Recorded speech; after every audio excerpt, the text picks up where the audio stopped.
Welcome to Salika Mag. I'm your sewing instructor Sara. I have 3 years of diploma and 9 plus years of teaching experience.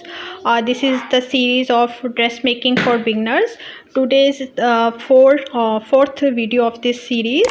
So we will learn in today's video how you can make a perfect neckline with the bias binding, and how to cut your own bias binding, and step by step I will show you all the steps. And if you are first time here, please don't forget to subscribe the channel and hit the like button. So I will when I will upload a new video, you will get notification.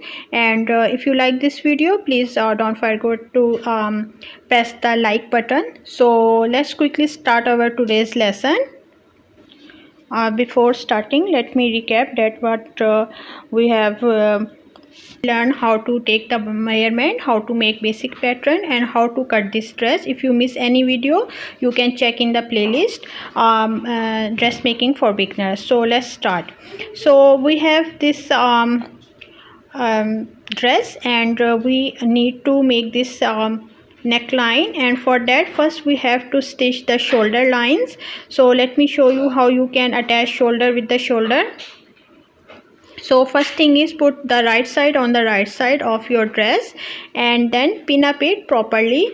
And beginners usually skip this process, the pin up process, so that's why your you will end up in some mistakes. So make sure that from your armhole side it should be equal. If anything unequal, you can leave it on the your neckline side, so you can trim it later. So but on armhole side it should be equal, otherwise it will affect on your size. So that's how you have to pin up it, and then you have to stitch this lines. I will show you how you can stitch this. And now after pin up this, I will go to the sewing machine and I will show how you can do this. So very important point is that here you have to double lock on the edges. If you have a normal machine, you can double lock by hand, as I'm just doing it. And otherwise, if you have a white machine, you can use your reversible button. I also teach you that white machine also, so you can check in my playlist. So that's how you have to stitch it. At the end also you have to double lock. So this is the one side of shoulder is done, and now same way I will do the other side of the shoulder. And guys, sorry if you feel any background noises. I have small kids, so I can't keep my background 100% noise free. Okay, so now the next shoulder is almost done, and then after that I will show you how you can cut your own bias binding with a fabric. So see, that's the stitching lines that we just stitch here, and you can see at this point again you have to press it. Don't skip the pressing part. This is very important for your neat stitching. So now our neckline is ready for the bias binding or piping. So I'm using the different color. This is the length and this is the width, so I'm using different colors so you guys can see clearly. So you have to fold it in a 45-degree angle, something like this, like make a triangle. And if you don't have enough fabric, you have to join your bias binding. So joining is not like a normal joining, so I will show you how you can do that joining. So first I'm just marking it 1 inch. My scale is almost 1 inch wider, so and also I would suggest you that make it in double fold as I'm doing it, because there is also you can do it in single fold, but in a single layer, but that will be difficult for you as a beginner. So that's why I'm doing it in 2 folds. So just cut it this yellow line here, and then after that I will cut again because my this fabric is not enough, so I have to make the joints. So because I also want to show you guys how you can join the bias binding. So let me quickly cut other two pieces, and then we start the joining. So we have to start the we will start the joining part. Sorry guys, my kids are very active at this time, so they are making noises, so I have to cut my voice, so that's why. Anyways, now this is very important that you have to pin up it properly, then cut the fabric, otherwise your width of your bias binding will not equal, and you will not get the neat finishing. So that's how you have to cut. And now the next step is to join these bias bindings or piping. So let me show you how you can do this. We are not doing it like a straight stitch, something like this, no, because if you do it like this, it will become bulky. I will show you next that how it will become bulky if you do like this. So that's why we will attach these two pieces in an angle. So let me show you how you can do that. So first place this first piece here, and now the next piece on this. See, something like this means on two sides there should be something like ears like things. So that's how you have to put, and then you have to stitch here. So let me mark here so you guys can clearly see how you can stitch here. Whatever seam allowance you want here, I'm just taking it less than half inch, so that is enough. So now see, this part is not equal, so you can make it same shape, same angle shape, like 45 degree, and then put the right side on the right side, and then again pin up it and stitch it. Guys, if you like this video, please don't forget to hit the like button, so YouTube will know that more people are liking my video, so it will really help me to grow on YouTube. So that's how you have to stitch here. No need to double lock here, because after that we will stitch it anyway, so it's okay if you don't do here the double lock. And because to managing this small pieces, because sometime it will gather. So so the attaching of this is almost done. Just cut the extra pieces. Here you can see these extra edges, you have to cut it and make the edges smooth.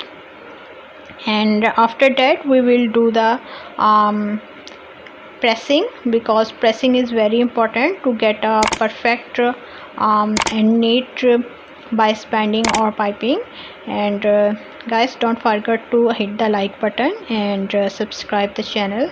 So see, all extra edges you have to cut and then fold it and then press it. So see, that's how. Now you can imagine that that's how it will go.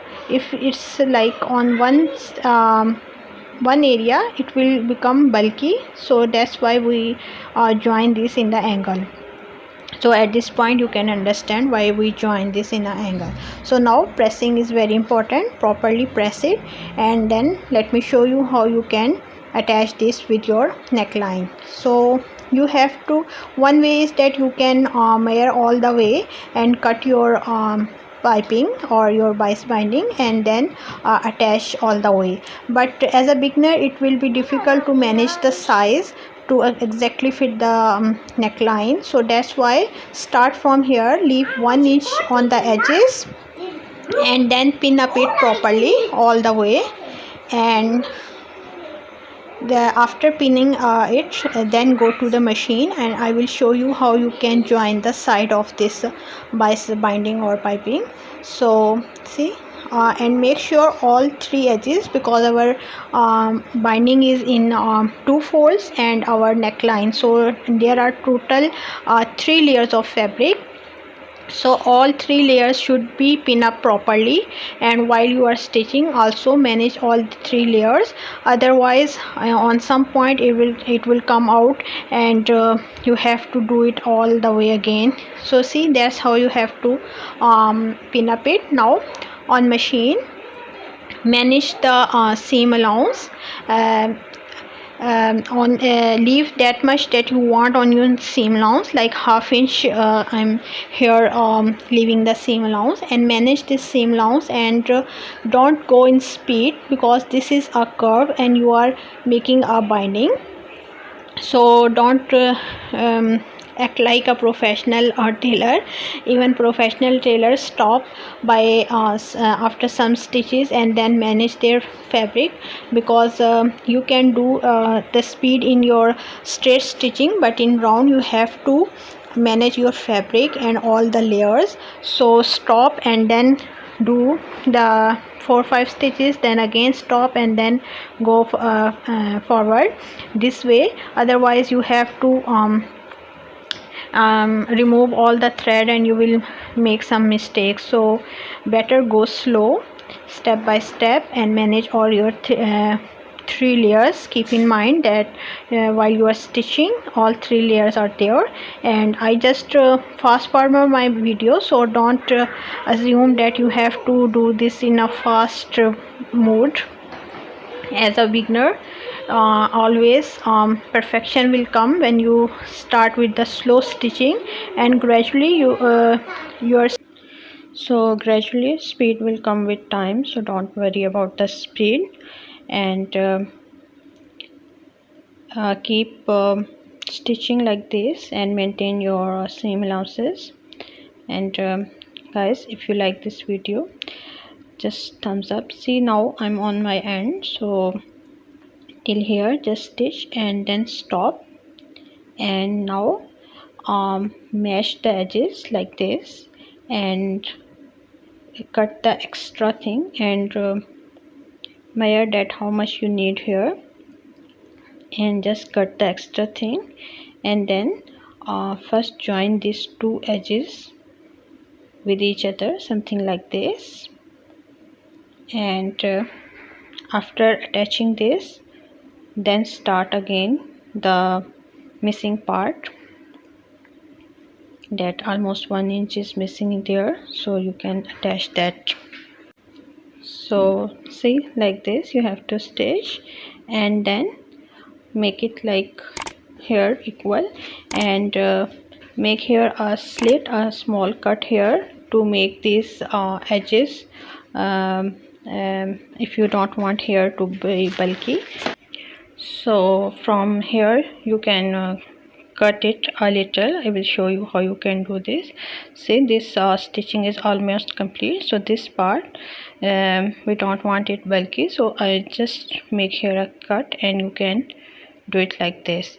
And now the pressing part, press it properly. See, this is not looking neat like this, so don't worry about that. Now all thing will cover by pressing. So if you have iron press, press it properly, and see, that's how it will become neat. So if you want to visible your piping, you can do it like this, otherwise make it like inside. So you can do this by machine, or you can do it by hemming, and let me know if you want to learn the hemming part. Let me know in the comments. See, that's how properly you have to press it, and take a little small parts and keep pressing, and see, now after pressing you can see it's now looking neat. And here you can make a stitch with machine or do a hemming, choice is yours. Let me know in the comments if you want to learn the hemming, and please don't forget to like and subscribe the Salika Meg. And in next upcoming video I will show you how to complete the fitting lines, and how we will make a sleeve pattern, and we will cut the sleeve and attach the sleeve. So next video is very important, so don't forget to subscribe the channel and please hit the like button. And thank you for watching, and take care. Bye bye.